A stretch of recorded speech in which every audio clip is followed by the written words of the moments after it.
Governor ప్రసంగాన్నే boycott చేసిన YSRCP members అని చెప్పేసి ఇప్పుడు అందరూ కూడా మాట్లాడుకుంటారు. ఎట్టకేలకు అసెంబ్లీకి వచ్చారని హ్యాపీగా ఫీల్ అయ్యే లోపే 11 అంటే 11 నిమిషాలు అంటే అన్నిట్లో కూడా ఆ టైం మెయింటైన్ చేయాలన్నమాట. ప్రతి విషయంలో అంటే 11 సీట్లు వచ్చాయి కదా, ఆ 11 సీట్లని ఆయన జస్టిస్ చేస్తున్నారు.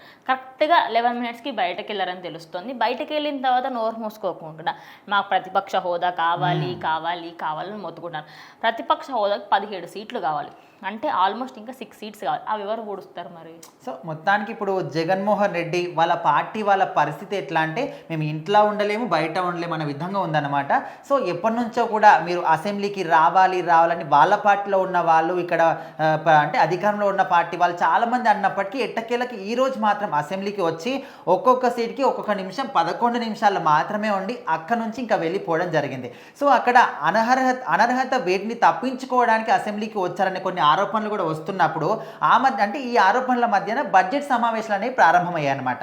సో ఈ ప్రారంభమైన 11 నిమిషాలకి అక్కడ గవర్నర్ గారు మాట్లాడుతున్నప్పటికీ కూడా ఆ మాటలు కూడా పట్టించుకోకుండా ఇక మనందరం కూడా వెళ్ళిపోదాం, మాకు ఇంకేం పని లేదు, ఇంకా మాట్లాడే అంటే మనకి ఎలాంటి ఛాన్స్ కూడా లేదని వాళ్ళకి అర్థమైందా, లేకపోతే ఉండాల్సి వస్తుందా, లేకపోతే ఇక్కడ ఎవరైనా అడిగిన ప్రశ్నలకి సమాధానం చెప్పాల్సి వస్తుందా, ఇలాంటివి ఏం ఆలోచించాలో తెలియదు. జగన్మోహన్ రెడ్డి తనతో పాటు ఆ పార్టీకి సంబంధించిన వాళ్ళందరూ కూడా వెళ్ళిపోవడం జరిగింది, ఎమ్మెల్యేలు ఎమ్మెల్సీలు అందరూ కూడా.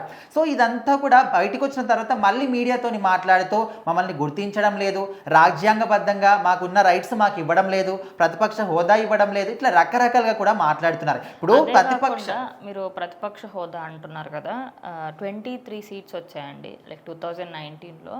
అప్పుడు జగన్మోహన్ రెడ్డి ఒక మాట ఉందండి. నేను ఈ మాట ప్రతిసారి ఎందుకు చెప్తా అంటే వాళ్ళకి స్వతహా సంపాదించుకున్నప్పుడు నేను నీ దగ్గరికి వెళ్ళి కొంతమంది ఎమ్మెల్యేలను తీసుకుంటాను, అప్పుడు మీరు కనీసం అసెంబ్లీలో కూడా రాకూడదు అన్నట్టుగా మాట్లాడి అప్పుడు ప్రతిపక్ష హోదా అని మాట్లాడినప్పుడు ఇప్పుడు మీకు డైరెక్ట్గానే రాలేదు కదా, మరి మీరెట్లా ప్రతిపక్ష హోదా గురించి మాట్లాడారు? సరే లేకపోయినప్పటికీ కూడా ఇన్ కేస్ మీ పొజిషన్లో వేరే ఏ పార్టీ వాళ్ళు ఉన్నా వచ్చి మాట్లాడతారు కదా, మీరెందుకు మాట్లాడలేకపోతున్నారు? ఇది సూటిగా సమాధానం. ప్రతిపక్ష హోదా అనేది ఇప్పుడు ఉన్నటువంటి ప్రభుత్వం ఇచ్చేది కాదు, అది ప్రజలు ఇవ్వాలి కదా. ఇప్పుడు ఆల్రెడీ వాళ్ళు మీకు ఒక డిసిషన్ ఇచ్చారు, వాళ్ళు మీకు ప్రతిపక్ష హోదా కూడా లేనటువంటి ఒక దీన పరిస్థితిని వాళ్ళు ఇచ్చారు ఆల్రెడీ. ఎందుకంటే వాళ్ళ దృష్టిలో వాళ్ళకి అర్థమైపోయింది జగన్మోహన్ రెడ్డి ప్రతిపక్ష హోదా కూడా పనికి రాడు అని. సో వాళ్ళకి అర్థమైంది కాబట్టి 11 సీట్లకు పరిమితం చేశారు. అయినప్పటికీ కూడా మిమ్మల్ని వాళ్ళే కోరుకుంటున్నారు, ఎందుకంటే మీరు ప్రతిపక్ష హోదా కావాలి అనుకుంటున్నారు కాబట్టి. మరి ప్రతిపక్ష హోదా కావాల్సిన రైట్స్ ఏంటి, దానికి కావాల్సిన క్వాలిఫికేషన్స్ ఏంటి అంటే ప్రజల తరపున మాట్లాడాలి,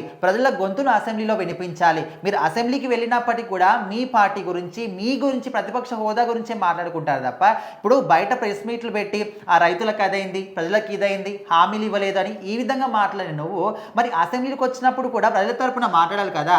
ఎప్పుడు అసెంబ్లీకి వచ్చినా నువ్వు ఒక 10 నిమిషాలకు మించి ఎక్కువ ఉండవు, ఆ 10 నిమిషాల పాటు కూడా మాకు ప్రతిపక్ష హోదా కావాలి ప్రతిపక్ష హోదా కావాలి, ఇంతకు మించి ప్రజల గురించి కానీ ఇప్పుడు వచ్చిన ప్రభుత్వం ఇచ్చిన హామీలు నెరవేర్చడం గురించి కానీ వాళ్ళకున్న సమస్యల గురించి కానీ ఏ ఒక్క మాట కూడా మాట్లాడు. సో అలాంటప్పుడు ప్రతిపక్ష హోదా ఎందుకు ఇస్తారు? సో ఇదంతా కూడా క్లియర్గా ఆలోచించుకోవాలి. అయినప్పటికీ కూడా ఓకే మీరు వచ్చారు అసెంబ్లీకి, మరి అన్ని సమావేశం అవుతున్నప్పుడు అక్కడ అంటే ఇక్కడ టీడీపీ వాళ్ళు ఇదంతా కూడా ప్రతిపక్షంలో ఉన్న అంటే ప్రతిపక్ష హోదా లేనప్పటికీ ప్రతిపక్ష పార్టీలో ఉన్నారు కాబట్టి ఓకే వాళ్ళ గౌరవం ఇవ్వకపోయినప్పటికీ గవర్నర్ గారు మాట్లాడుతున్నప్పుడు కనీసం ఆయన స్పీచ్ కైనా కూడా గౌరవం ఇవ్వకుండా అక్కడ బాయ్కాట్ చేసినట్టు మొత్తం కూడా వెళ్ళిపోవడం అసలు సబబు కాదు.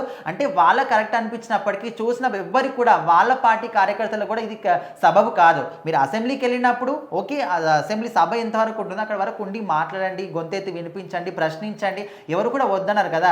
మీరు ఇప్పుడు కూడా వాళ్ళు ఎందుకు వచ్చారో నేను ఒక క్లారిటీ ఇస్తాను.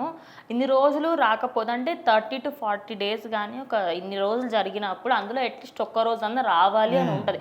అట్లా రాకపోతే మిమ్మల్ని ఇంకా ప్రతిపక్ష హోదా కాదు మీకున్న సీట్ ఏదైతే ఉంటుందో అది మేము తీసేసి మళ్ళీ రీఎలక్షన్ పెట్టాల్సి వస్తుంది.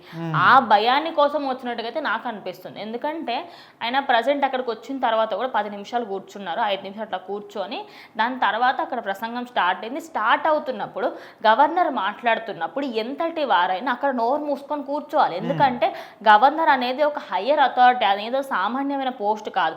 అక్కడికి వెళ్ళి మాకు ప్రతిపక్ష హోదా కావాలని ప్లకార్డులు పట్టుకొని పోస్టర్లు పట్టుకొని అక్కడ అవసరం లేని రచ్చ అంతా క్రియేట్ చేయాలి. ఉన్న 11 నిమిషాలు కూడా ఏదో ఒకటి క్రియేట్ చేద్దాం, మనం రచ్చ చేద్దాము, ఈ సభను ఖరాబ్ చేద్దాము, లేకపోతే మనం ఉన్నామని నిరూపించుకుందాం, ఇట్లా అంటే వాళ్ళకున్న అగ్రెసివ్నెస్ని ఆల్రెడీ తెలిసే కానీ మరొకసారి నిరూపించుకుందాం అనే విధంగా ట్రై చేశారు. కానీ అంత ఎంతకు మించి అది కాకపోయేసరికి ఇంకా మొత్తానికి సభ సభని బాయ్కాట్ చేసి అక్కడ నుంచి వెళ్ళిపోయారు. సో మొత్తానికి ప్రతి ఒక్క ప్రజలు కూడా, ప్రతి ఒక్క సాధారణ ప్రజలందరూ కూడా ఇదంతా కూడా చూస్తున్నారు. సో మరి ఇదంతా కూడా కరెక్ట్ అనుకుంటున్నారా? ఖచ్చితంగా కామెంట్ చేయండి.